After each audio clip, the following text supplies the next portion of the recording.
हिंदू धर्म में सोमनाथ ज्योतिर्लिंग का बहुत महत्व माना जाता है। मान्यता है कि स्वयं चंद्रमा ने ही इस ज्योतिर्लिंग की स्थापना की थी। भक्तों में इस ज्योतिर्लिंग को लेकर विशेष आस्था और श्रद्धा है।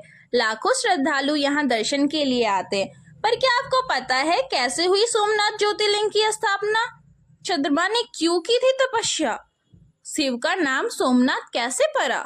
आज हम जानेंगे इसके पीछे की रोचक कथा और महत्व। सो हेलो एवरीवन, आप सभी का हैशटैग गूबर ब्लॉग में स्वागत है।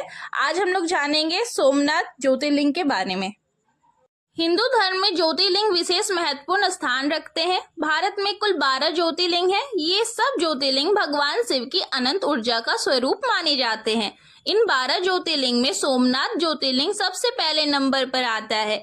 यह ज्योतिर्लिंग गुजरात के सौराष्ट्र क्षेत्र के वेरावल बंदरगाह में स्थित है। सोमनाथ ज्योतिर्लिंग का बहुत खास महत्व माना जाता है। इस ज्योतिर्लिंग के बारे में मान्यता है कि इसका निर्माण स्वयं चंद्रदेव के द्वारा किया गया है। सोमनाथ मंदिर में भगवान शिव का पूजन विशेष विधि विधान के साथ किया जाता है।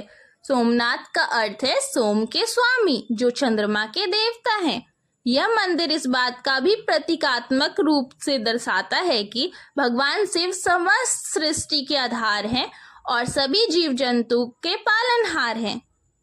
चलिए दोस्तों, अब हम लोग जानेंगे सोमनाथ ज्योतिर्लिंग का धार्मिक महत्व। सोमनाथ ज्योतिर्लिंग का उल्लेख शिव पुराण, स्कंद पुराण और अन्य पवित्र ग्रंथों में भी मिलता है। इसे 12 ज्योतिर्लिंगों में प्रथम स्थान प्राप्त है।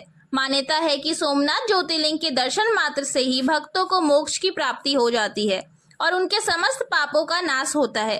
इस ज्योतिर्लिंग के दर्शन से भगवान शिव के साथ माँ पार्वती का भी कृपा प्राप्त होता है।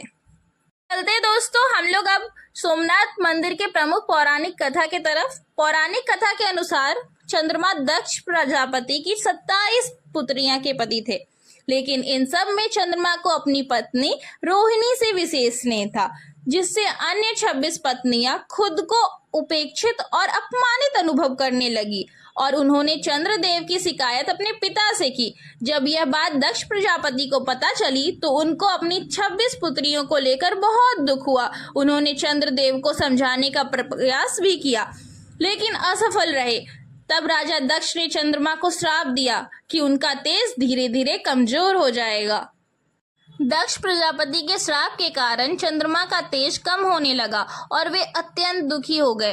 इस श्राप से मुक्ति पाने के लिए चंद्रमा ने ब्रह्मदेव के कहने पर गुजरात के सौराष्ट्र क्षेत्र में प्रभास तट पर जाकर शिवलिंग की स्थापना कर उनकी पूजा की और भगवान शिव की घोर तपस्या करने लगे। चंद्रमा की तपस्या से प्रसन्न होकर भगवान शिव ने उन्हें दर्शन दिए और राजा दक्ष के श्राप से मुक्ति प्रदान की और उन्हें अमर होने का वरदान दिया।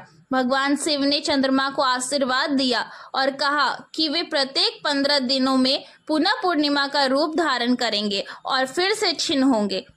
इसके बाद से भगवान शिव को सोमनाथ कहा गया, जिसका अर्थ है सोम के स्वामी, मतलब चंद्रमा के स्वामी।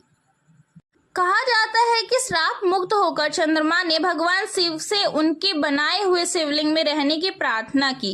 भगवान शिव ने चंद्रमा की प्रार्थना स्वीकार की और उस शिवलिंग में विराजमान हो गए। तभी से इस शिवलिंग को सोमनाथ ज्योतिर्लिंग के रूप में पूजा जाने लगा। तो दोस्तों, यह थी हमारे सोमनाथ ज्योतिर्लिंग की कहानी। आशा करती हूँ आपको ये बहुत अच्छा लगा होगा। अब नेक्स्ट वीडियो आपको दूसरे ज्योतिर्लिंग के बारे में पता चलेगा।